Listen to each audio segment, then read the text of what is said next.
Yes, sir. With the fetish work, I mean, would you feel uncomfortable doing a fetish scene that you're just personally really have no interest in or can't really, I mean, like, let's say the bondage thing. Let's say it bothers you personally to see a woman in bondage. I mean, would you feel uncomfortable then during the shoot?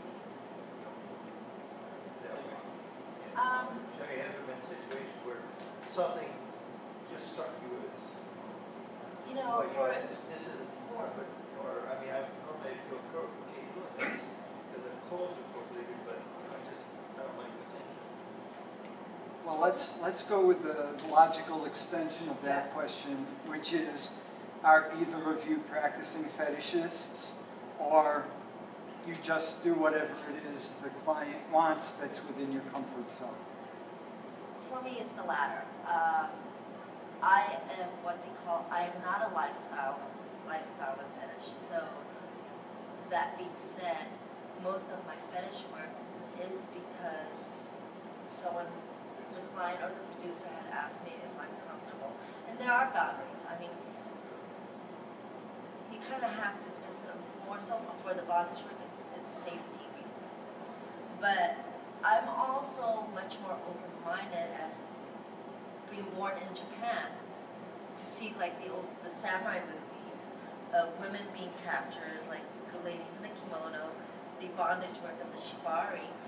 That we would see primetime television. So it wasn't a taboo or it wasn't erotica or anything else. And from growing up seeing that, when people say, oh, can you do damsel in distress, the bondage work, are you comfortable?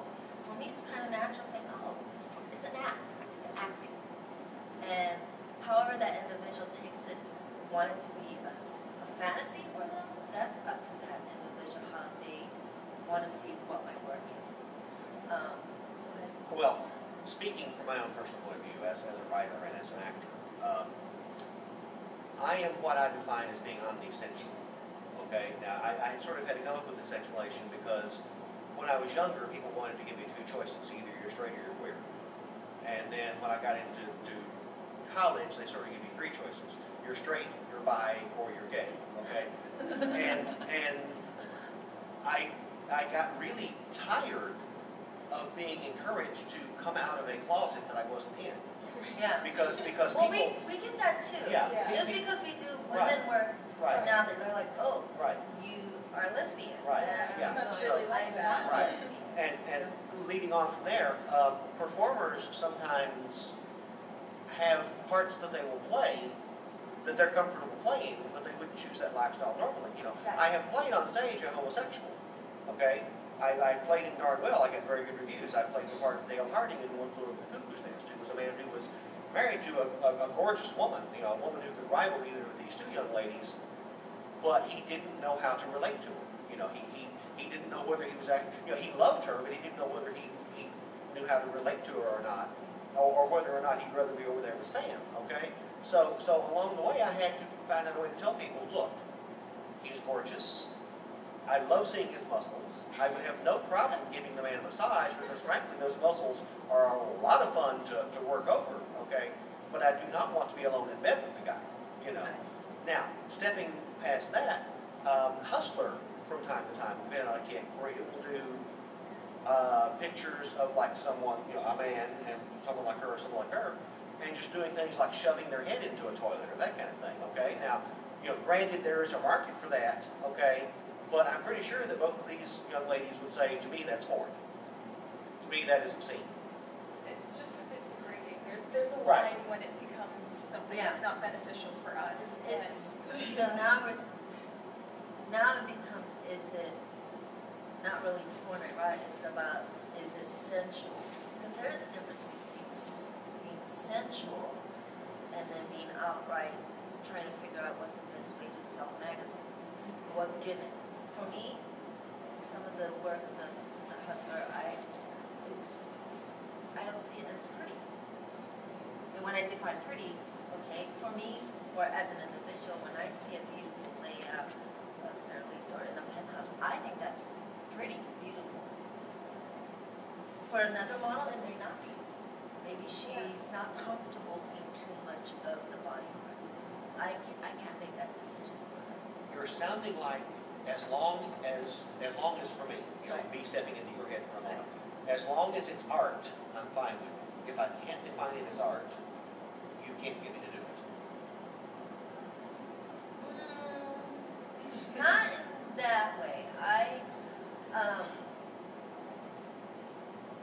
It's basically for, you know, it's a visual aspect to it. Like I don't want to see her head shoved in a toilet. Well, I don't either. Right? I mean, I know it's an extreme example, but you know, It's something that has to be aesthetically pleasing to you to for look me. at. Yes. But for for personally. you, maybe you might like to see That could be your thing. like, for instance, going back to that gentleman's question about bondage. Bondage is not for everybody. Either some people like it or they don't. And then there's that middle part where some people are curious enough to want to see or experience, and they'll make the decision later. And that's kind of how I got into doing bondage work. I was always kind of curious about it, and it was kind of just something I wanted to experience. And then I realized, you know, I'm not a lifestyler, I'm not like really into it, but at the same time I'm comfortable with it, I'm pretty flexible, so it's kind of easy for me to get into the certain positions that they want from me. And so, I mean, I wouldn't do anything that I wouldn't enjoy doing. Right. And I do enjoy everything I shoot. Right. You know, I mean, otherwise what's the point? So I guess then again what I'm trying to ask you is, from your point of view, if it fails to be art, if it fails to be art from your perspective, you don't want to do it. I don't know about art, because there's a lot of things that I do that I don't really consider art. Okay. But I think if I can see how the person that wants the clip or the photo or whatever, if I can see where they're coming from and, you know, kind of relate to why they would like that, and it's not overly obscene, then... By your definition of obscene. Yeah, if it fits into my comfort level of nudity, then, you know, yeah, I'll do it. I mean, it is kind of like a role play for us. You know, when I first got into doing some of the fetish work, bondage, you know, I had to understand the psyche. What is it that they see that in that person's view, bondage was aesthetically pleasing to them?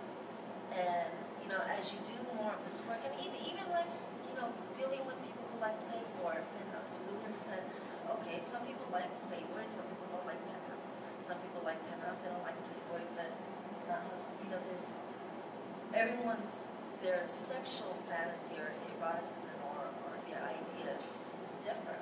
And so, as a model, I love the challenge to know, okay, what turns you on? And let's see if I can do that. And if not, all I have to see is no. I'm not comfortable doing that job or working for that production, and you know, all it has to do. There'll always be somebody else who